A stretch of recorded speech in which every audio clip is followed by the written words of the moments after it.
Hello friends, आज हम बात करेंगे भौगोलिक शब्दावली के बारे में। भौगोलिक शब्दावली ऐसे शब्द हैं जो भूगोल पढ़ते समय हमारे सामने बहुत सारी ऐसे वर्ड आते हैं जिन्हें हम अच्छी तरीके से समझ नहीं पाते, और ऐसे शब्दों को बिना समझे हम भूगोल को अच्छी तरीके से नहीं समझ पाते हैं। तो आज वैसे ही जो वर्ड हैं उनके बारे में हम बात करेंगे। हम सबसे पहले बात करते हैं, यहाँ पर एक शब्द है सी। सी क्या होता है? एक तो सी होता है, एक ओशियन होता है। ओशियन में क्या होता है? ओशियन जल की विशाल जल राशि, बहुत बड़ा पार्ट होता है जल, मतलब बहुत बड़ी जल राशि होती है। और ओशियन के बाद में इसका ही एक पार्ट होता है, छोटा जो हिस्सा होता है इससे जुड़ा हुआ होता है, वो होता है सागर। मतलब सी यानी सागर और ओशियन यानी महासागर। तो ये महासागर का पार्ट होता है सागर। ठीक है फ्रेंड्स, अब हम बात करते हैं आइसबर्ग यानी हिमशैल।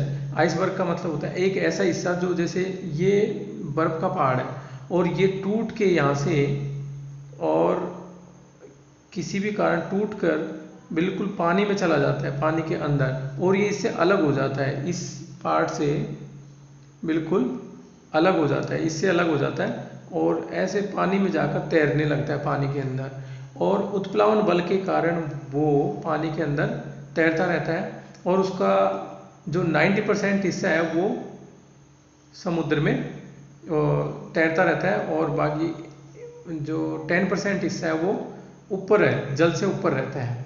ये आइसबर्ग होता है। अब आइसबर्ग के बाद में हम बात करते हैं यहाँ पर बे यानी खाड़ी। खाड़ी में क्या होता है? यहाँ पर देखो, मैं इसे क्लीन कर दूँ फिर। अब यहाँ देखते हैं हम खाड़ी। ये जो खाड़ी है यहाँ पे आपको दिखाई दे रही होगी, ये इसमें क्या है? देखो, इधर भूमि है, इधर भी है और इधर भी, मतलब पानी का ऐसा हिस्सा जो बिल्कुल भूमि के अंदर धंसा हुआ हो, वो कहलाता है खाड़ी। इंग्लिश में बोलते हैं बे। तो ये खाड़ी है। और इसी तरीके से जब हम बात करें, एक भूमि का एक हिस्सा होता है, जैसे कि इस तरीके की ये और ये लंबा हिस्सा होता है, बहुत बड़ा एरिया। तो ये किस में होता है? समुद्र के अंदर धंसा हुआ होता है। और खाड़ी में क्या था? ये भूमि के अंदर धंसा हुआ होता है और ये पानी के अंदर धंसा हुआ होता है। तो इस तरीके से ये तो हो जाएगा ये प्रायद्वीप और ये हो जाएगा खाड़ी। अब हम बात करें यहाँ पर, यदि बात करते हैं इसकी, एक मिनट, अब यहाँ बात कर रहे हैं हम केप की। एक शब्द है यहाँ पर केप। केप में क्या होता है? ऐसे बिल्कुल एक नोक होती है, ये केप कहलाता है। जो बिल्कुल ये नोक होती है ना, एक तो सीधा ऐसे हो गया, ये पूरा एरिया था पूरा पानी के, ये मान लो इधर भी पानी है, इधर भी पानी है, ये पूरा, तो ये तो प्रायद्वीप कहलाएगा। और एक हिस्सा भूमि से जुड़ा हुआ हो, इसका एक तरफ से भूमि से जुड़ा हुआ होता है। लेकिन इसकी मान लो नोक हो यहाँ पर, जैसे कि इंडिया के दक्षिण में बिल्कुल ऐसे नोक सी है, तमिलनाडु के पास में ये नोक लास्ट, तो इसे क्या कहते हैं हम? कैप। जैसे कैप कोमोरिन है सबसे दक्षिणी हिस्सा, कैप कोमोरिन, ऐसे ये हिस्सा कहलाता है केप। ठीक है फ्रेंड्स, अब हम बात करते हैं यहाँ पर, खाड़ी हमने पढ़ लिया, सी हमने पढ़ लिया, आइसबर्ग हमने पढ़ लिया। अब बात करते हैं माउंटेन की। यहाँ पर ये माउंटेन क्या होता है? माउंटेन यानी होता है पर्वत। पर्वत में क्या होता है? भूमि से उठा हुआ वह भाग जो तीव्र ढाल वाला हो। और ये क्या होता है? ये काफ़ी उठा हुआ भाग होता है। ये सबसे, जो जितनी भी स्थलाकृति हैं उनमें सबसे उठा हुआ पार्ट होता है, सबसे ज़्यादा ऊंचाई पर स्थित होता है।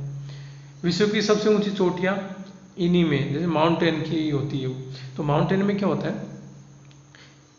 ये तीव्र ढाल होता है, इसकी मेन खासियत है तीव्र ढाल होता है। एक तो पर्वत हो गया, ये माउंटेन यानी पर्वत, ये पर्वत है। और एक होता है पठार। पठार में क्या होता है? ये तो पर्वत हो गया बिल्कुल तीव्र ढाल वाला, लेकिन पठार में क्या होता है? पर्वत ऐसे होके ऊपर से प्लेन होते हैं, इनकी कोई चोटी नहीं होती, ऊपर से ये ऐसे नहीं होते हैं, जबकि ये ओनली इसी तरीके से होते हैं, ऊपर से प्लेन होते हैं। यहाँ पर बड़े शहर वगैरह भी बसे हो सकते हैं। अब हम बात करते हैं ज्वालामुखी। ज्वालामुखी में क्या होता है? इस तरीके का ये शेप दिखाई दे रही है आपको। तो इसमें क्या होता है? भूमि से के अंदर से जो तप्त मैग्मा है, हमारी पृथ्वी में क्या है, मैग्मा है, अंदर बहुत गर्म लावा मतलब जो मैग्मा भरा हुआ है, तो वो जब किसी उद्गार के द्वारा जब वो बाहर निकलता है तो बाहर निकल कर इस तरीके की, ये देखो यहाँ पर धुआं और जल वाष्प और इसके अंदर से कीचड़ वगैरह जो निकलता है, तो ये ज्वालामुखी होते हैं। अब इसके बाद में हम बात करते हैं, एक मिनट, अब यहाँ हम बात करते हैं घाटी की, वैली यानी घाटी। घाटी क्या होता है, जैसे इधर भी पहाड़ है और इधर भी पहाड़ी है, पहाड़ या पहाड़ी, इसके बीच में से जो रास्ता निकलता है ये घाटी कहलाता है। अब पहाड़ी क्या होता है, ये पर्वतों की तुलना में छोटे हिस्से होते हैं, मतलब पर्वतों में क्या तीव्र ढाल होता है और ये बहुत ऊंचे होते हैं, जबकि पहाड़ियों में ढाल तो होता है लेकिन इतना नहीं पाया जाता जितना पर्वतों में होता है, और ये छोटे हिस्से होते हैं, ये जमीन से उठे हुए पार्ट होते हैं, लेकिन इनका तीव्र ढाल नहीं होता और ये ज़्यादा इनकी ऊंचाई नहीं होती है। अब आगे हम यहाँ बात करते हैं, यहाँ पर हम बात करते हैं ओसिस, ये होता है ओसिस। मान लो यहाँ पर ओसिस है, तो ये क्या होता है, ये मरुस्थल है, मान लो चारों तरफ मरुस्थल है, मतलब ऐसा रेतीला, मान लो ये यहाँ पर हम बात करते हैं बिल्कुल मरुस्थल है। यहाँ पर देखो मरुस्थल दो प्रकार के होते हैं, एक रेतीला और एक ठंडा मरुस्थल। ठंडा मरुस्थल में होता है बर्फ ही बर्फ होती है, और ये रेतीला मरुस्थल होता है जहाँ रेत ही रेत होती है।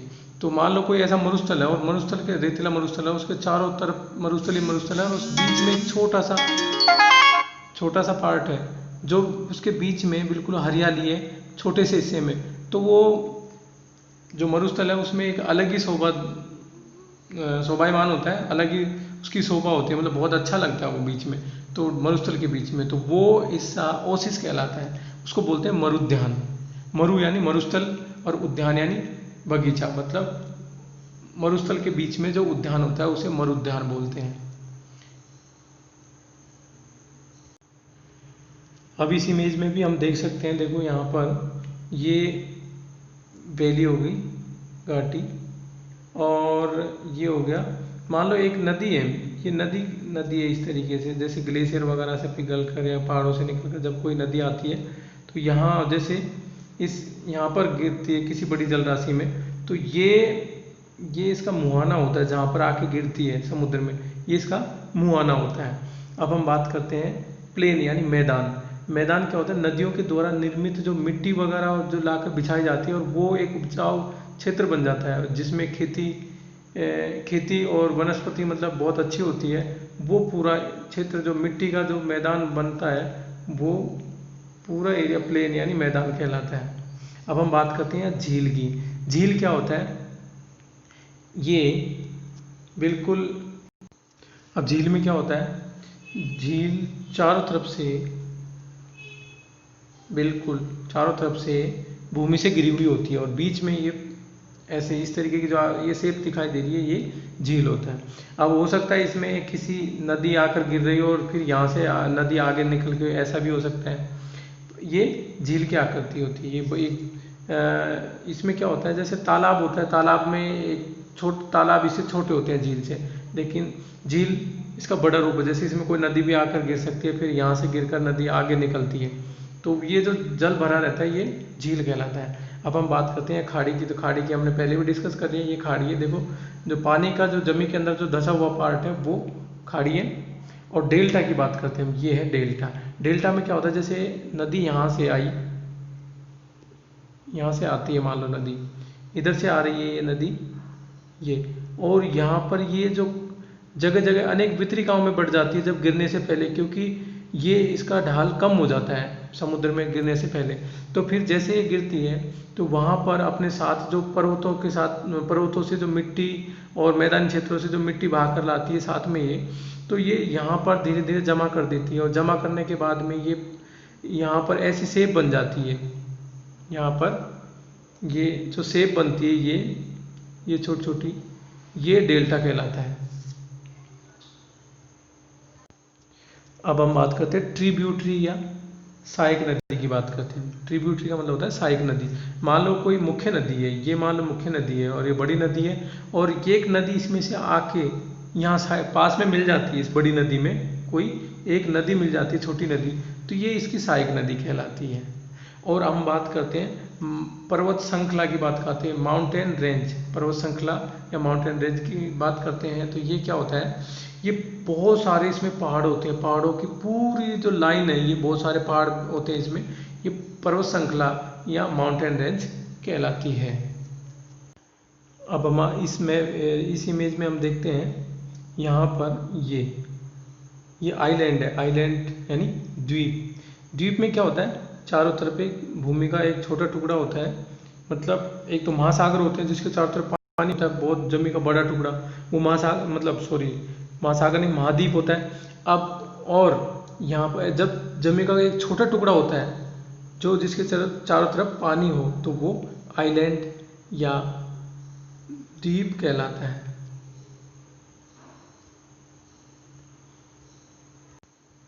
अब यहाँ पर देखो, ये स्ट्रेट यानी जल संधि। जल संधि क्या होती है, एक बड़ी जल राशि ये इधर है और एक जल राशि इधर की तरफ आगे जाके, तो ये जो पानी का जो संकरा रास्ता है, मतलब बिल्कुल एक संकीर्ण रास्ता है ये, जो इस बड़ी जल राशि को उस इधर वाली बड़ी जल राशि से मिलाता है, ये जल संधि कहलाती है। अब इस्तमस की बात करें हम, इस्तमस यानी स्थल संधि। स्थल संधि क्या होती है, ये जल राशि और जो इधर की जल राशि है, इन दोनों के बीच में भूमि का एक ऐसा हिस्सा होता है जो इस जल से बिल्कुल अलग कर देता है, तो ये इस्तमस कहलाता है। अब यहाँ हम देखते हैं वाटरफॉल यानी जलप्रपात। जब पानी, जैसे मान लो किसी ग्लेशियर का या किसी नदी का पानी जब ऊपर से आकर जैसे ऊंचाई से नीचे गिरता है और इस तरीके से गिरता है, तो ये जलप्रपात कहलाता है, ये कहलाता है जलप्रपात।